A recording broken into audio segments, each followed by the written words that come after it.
అండి కూడి వచ్చిన ప్రతి ఒక్కరూ తల ఉంచినట్లయితే ప్రార్థన చేసుకొని దేవుని యొక్క వాక్యాన్ని మనం నేర్చుకుందాం.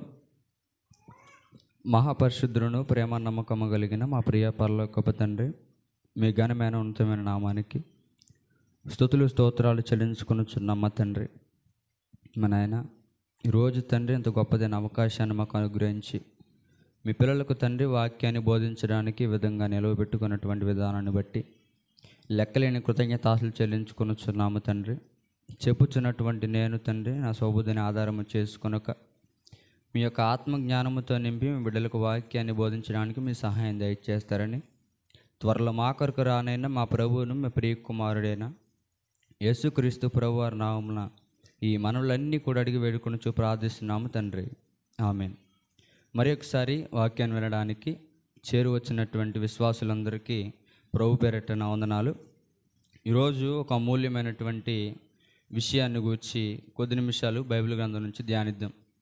అది ఏంటయ్యానంటే, దేవుని యందు భయభక్తులు కలిగి ఉండడం అంటే, దేవుని యందు భయభక్తులు కలిగి ఉండడం అంటే ఏమిటి అనే విషయాన్ని గూర్చి కొద్ది నిమిషాలు మనం బైబిల్ గ్రంథంలో నుండి ధ్యానిస్తే, ఈ చెప్పినటువంటి అంశంలో ఒక అమూల్యమైనటువంటి పదము దాగుంది. అదేంటయ్యానంటే, భయభక్తులు అనే యొక్క పదాన్ని గూర్చి కొద్ది నిమిషాలు బైబిల్ గ్రంథంలో నుండి చూద్దాం. భయభక్తులు అనే ఈ పదం ఏదైతే ఉందో ఇదొక జంట పదానికి సంబంధించినటువంటి పదం కదా. ఈ భయభక్తులు అనే యొక్క పదము దేనికి సంబంధించింది అయ్యానంటే, ఒక జంట పదాలకు సంబంధించినటువంటి పదం ఇది.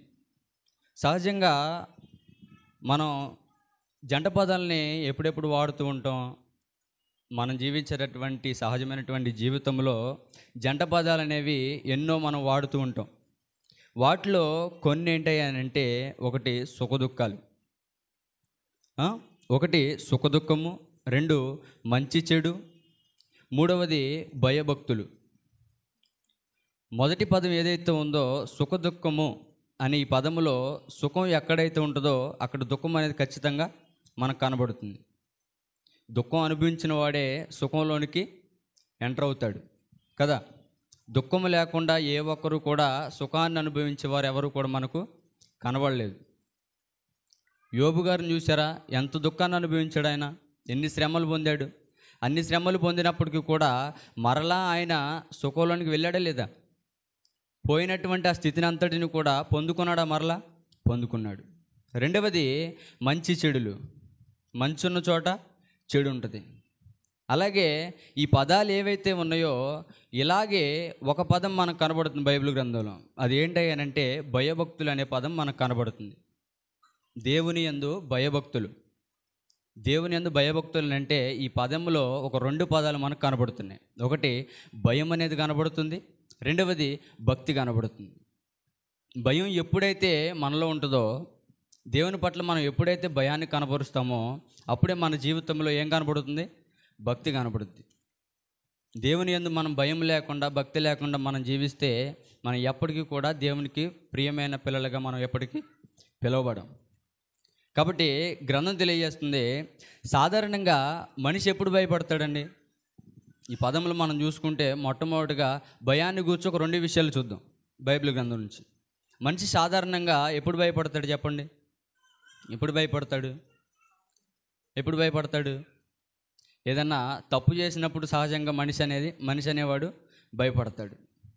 అనకూడనటువంటి మాట అన్నప్పుడు మనిషి భయపడతాడు. ఎందుకని అని అంటే మనిషిలో ఉన్నటువంటి సహజమైనటువంటి గుణం అది.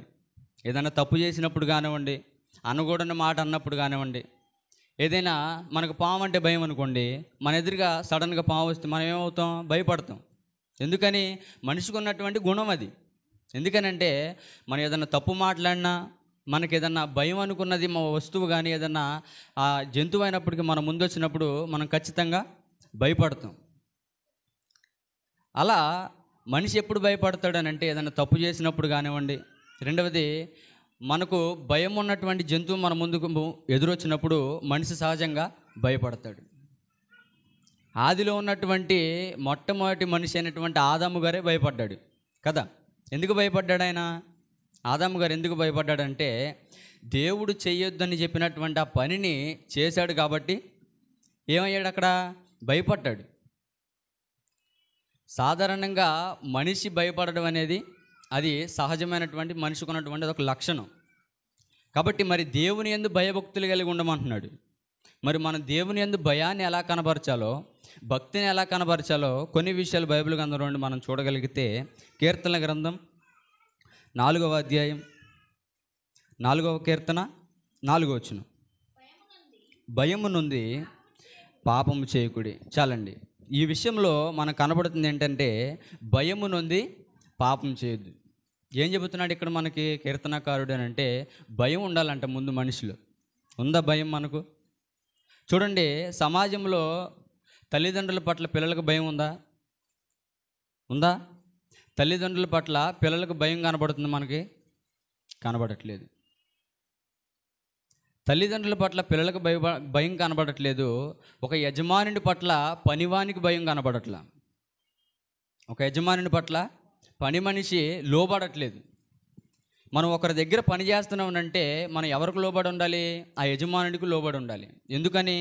మనం అతని దగ్గర పని చేస్తున్నాం కాబట్టి, నెల గడిచేసరికి అతను మనకి శాలరీ ఇవ్వాలి కాబట్టి, ఆయన చెప్పినటువంటి పని అంతా కూడా మనం ఏం చేయాలి? లోబడి ఆయన ముందు పని చేయాలి. ఎందుకనంటే ఆయన మనకు యజమానుడు కాబట్టి. అలా కాకుండా ఆయన దగ్గర పని చేసేటటువంటి మనమే నువ్వే నాకు పని చేయంటే ఎలా ఉంటుంది? మనకి శాలరీ ఇస్తాడా? అన్నం పెడతాడా మనకి? ఏమి ఇవ్వడు. కానీ సమాజంలో మనం చూసుకుంటే ఒక యజమానుడి పట్ల పనివారికి ఏమాత్రం కూడా భయం కనబడట్లేదు. రెండవది, సంఘంలో ఉన్నటువంటి సువార్థికుడి పట్ల విశ్వాసికులు భయం కనబడట్లేదు. అవునా కదా? ఇది సమాజంలో మనకు కనబడుతున్నటువంటి విషయం. ఇది ఒక సువార్థికుడి పట్ల, ఒక వాక్యాన్ని చెప్పేటటువంటి ఆ యొక్క వ్యక్తి పట్ల ఎవరికి భయం కనబడట్లేదు సంఘంలో, సేవకుని పట్ల. అయితే మనకు చెబుతున్నాడు ఇక్కడ, భయం నుండి మనం ఏం చేయకూడదు? ఇక్కడ పాపం చేయాలి. మనలో భయం ఉందనుకోండి, మనలో దేవుని యందు భయం కనుక మనలో ఉంటే మనం ఏం చేయం? పాపం చేయం. పాపం అంటే ఏంటండి? పాపం అంటే ఏంటి? షార్ట్కట్లో మనం చెప్పుకోవాలంటే పాపం అని అంటే శరీరాశ, నేత్రాశ, జీవపడము. వీటన్నిటికి కూడా మనం చెప్పుకునేది ఏంటంటే పాపం. పాపానికి సంబంధించినటువంటి ఇవి కొన్ని లక్షణాలు అన్నమాట. షార్ట్కట్లో చెప్పుకోవాలనంటే ఈ పాపానికి సంబంధించినటువంటి ఆ యొక్క క్రియలన్నీ కూడా వేటిలో దాగి ఉంటాయనంటే ఈ శరీరాశ, నేత్రాశ, జీవపడంబంలో దాగున్నట్లుగా మనకు కనబడుతుంది. అయితే కీర్తనకారుడు చెబుతున్నాడు, మనలో ఏముండాలి? ముందు భయం అనేది ఉండాలి. దేవుని భయం మనలో ఉన్నప్పుడు మనం ఏం చేయం? పాపం చేయం. తల్లిదండ్రుల భయం పిల్లల్లో ఉన్నప్పుడు పిల్లలు పాపం చేస్తారా? చెయ్యరు. సమాజంలో పిల్లలు చెడిపోవడానికి కారణం ఎవరయ్యానంటే ముఖ్యంగా తల్లిదండ్రులే. ఎందుకనంటే వారి బాల్యం నుండి వారిని వాక్యంలో పెంచకపోవడం వల్లనే పిల్లలందరూ కూడా ఈనాడు దారి తప్పిపోతున్నట్లుగా మనకు సమాజంలో కనబడుతున్నారు. తల్లిదండ్రులే క్రమంగా వారికి వాక్యాన్ని నేర్పిస్తే, వారిని దేవుని యందు భయభక్తులు కలిగి వారిని పెంచగలిగినట్లయితే చెడిపోతారా పిల్లలు? భయాన్ని విడుస్తారా? విడరు. భయం లేకపోవడానికి కారణం ఏంటి అంటే వారిలో వాక్యాన్ని నింపకపోవడమే. వారిలో వాక్యాన్ని నింపినప్పుడు ఒకటి, తల్లిదండ్రులుగా మీకు లోబడి మీ యందు భయము కలిగి జీవిస్తాడు. రెండవది, దేవుని కూడా భయపడుతూ జీవిస్తాడు. అలా ఎప్పుడైతే భయాన్ని పొందుతూ జీవిస్తాడో వాడు ఎప్పటికీ కూడా పాపము చేయడానికి గ్రంథం తెలియజేస్తుంది. కాబట్టి ముందు మనం ఏం కలిగి ఉండాలి? మనం ఏం కలిగి ఉండాలి? భయము కలిగి ఉండాలి.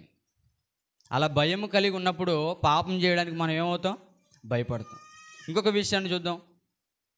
యాకోబు రాసిన పత్రిక, యాకోబు పత్రిక 2వ అధ్యాయం, యాకోబు పత్రిక 2వ అధ్యాయం 19వ వచనం. దేవుడు ఒక్కడే అని నీవు నమ్ముచున్నావు, అలాగూ నమ్ముట మంచిదే, దెయ్యములను నమ్మి వణుకుచున్నవి. ఇక్కడ ఏం మాట్లాడుతున్నాడు? దేవుడు ఒక్కడే అని నువ్వేమవుతున్నావు? నమ్ముతున్నావు. ఇదిగో నాకు ఈ దేవుని మీద నమ్మకం ఉందని నువ్వు ఒక దేవుని మీద ఏమవుతున్నావు? నమ్ముతున్నావు. అలా నమ్మటం మంచిదే అని చెబుతున్నాడు. అలా నమ్మడం మంచిదే అని చెబుతూ కింద ఇంకో మాట మాట్లాడుతున్నాడు. దెయ్యములను నమ్మి ఏమవుతున్నాయి? వణుకుతున్నాయి. ఎందుకు వణుకుతున్నాయి?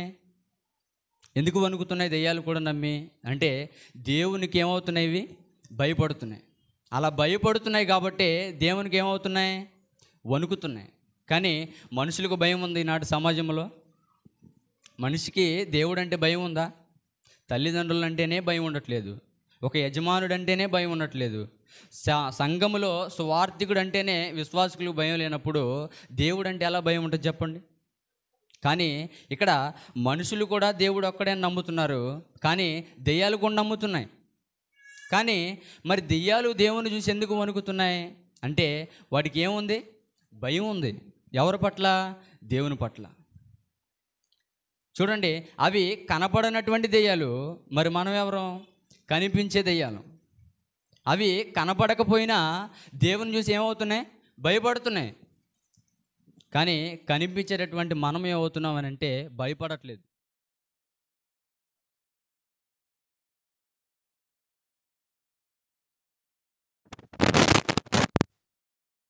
దేవుడు ముందుగా చెప్పేది ఏంటంటే, నా యందు భయభక్తులు కలిగి మీరు ఉండాలి అని అంటే మొట్టమొదటి మీలో ఏముండాలి?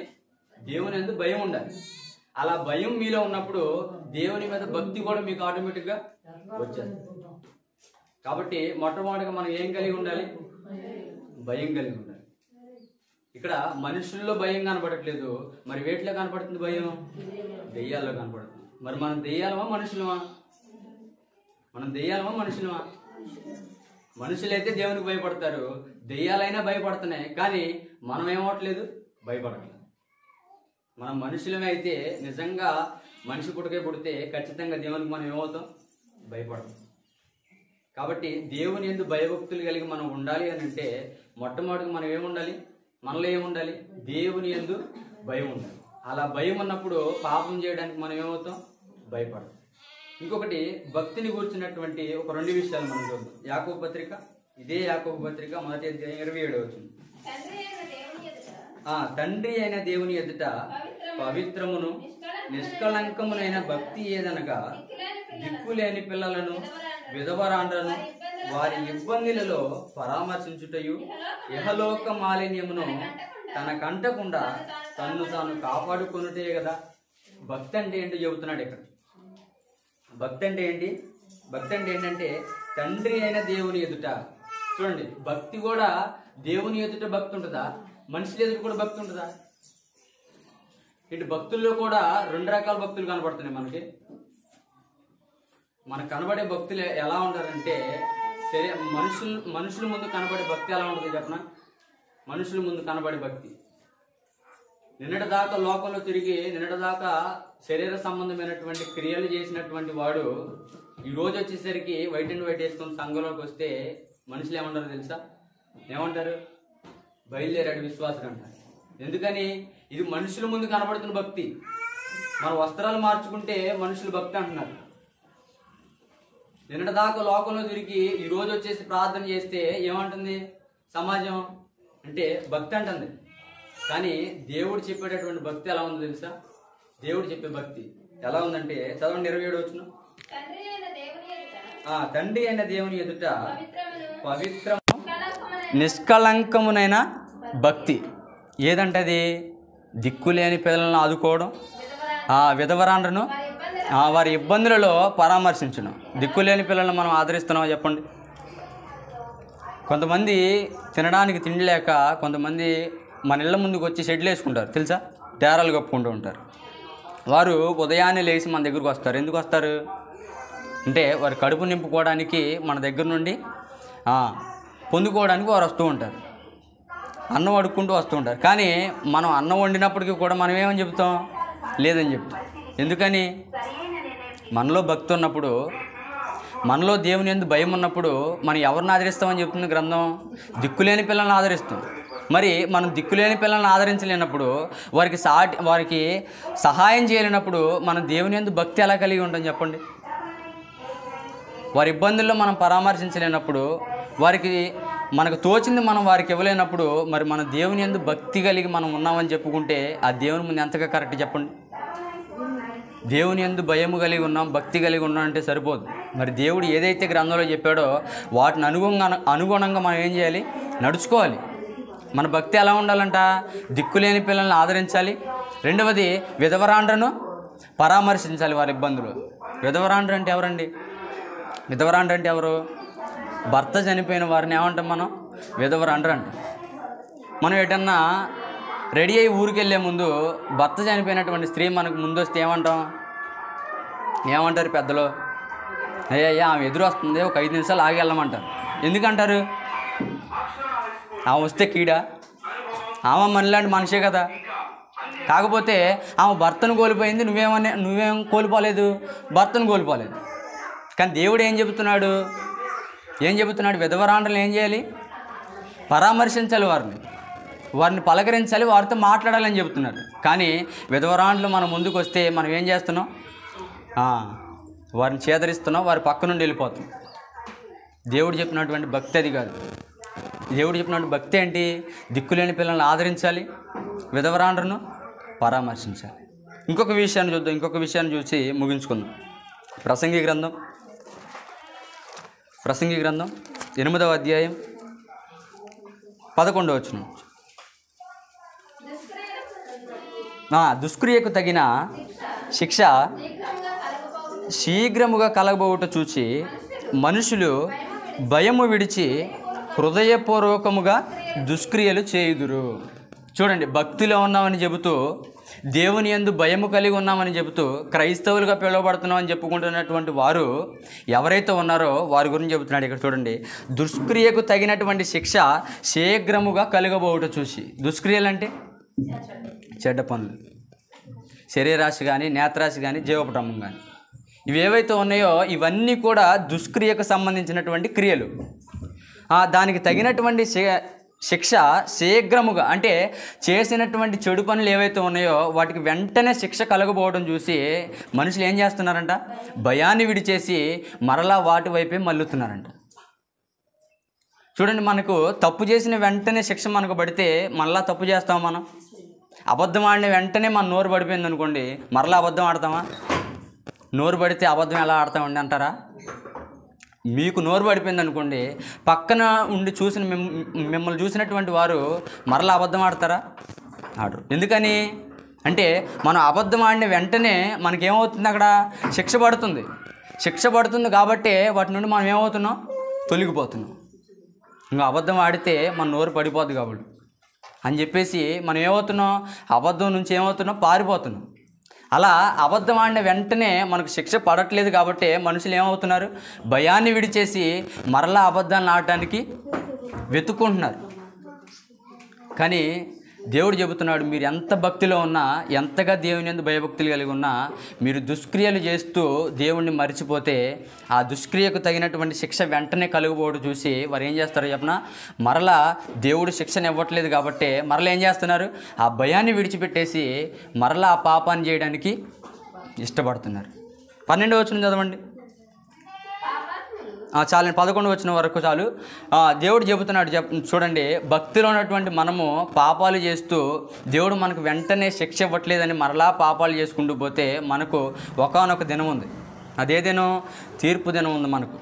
ఖచ్చితంగా గుర్తుపెట్టుకోవాలి. క్రైస్తవులుగా ఉన్నటువంటి మనము, దేవుని యందు భయము భక్తి కలిగి ఉన్నటువంటి మనము, దేవునికి భయపడకుండా ఆయన భక్తిలో ఉన్నటువంటి మనము ఆయన భక్తిలో కొనసాగకుండా మన జీవితాన్ని పెట్టుకుంటే దేవుడు చెబుతున్నాడు, వారికి తగినటువంటి శిక్ష మీకు వెంటనే కలగపోయినా ఆ క్రియలకు తగినటువంటి శిక్ష అంతా కూడా ఎక్కడిస్తాడు దేవుడు? ఎక్కడ అనుగ్రహిస్తాడు మనకు?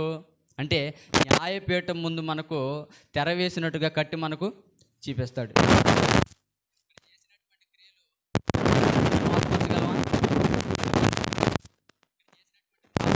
నీ తల్లిదండ్రులు మోసపడుతుంది, చేయలేదని ఓడించవచ్చు, కానీ మనం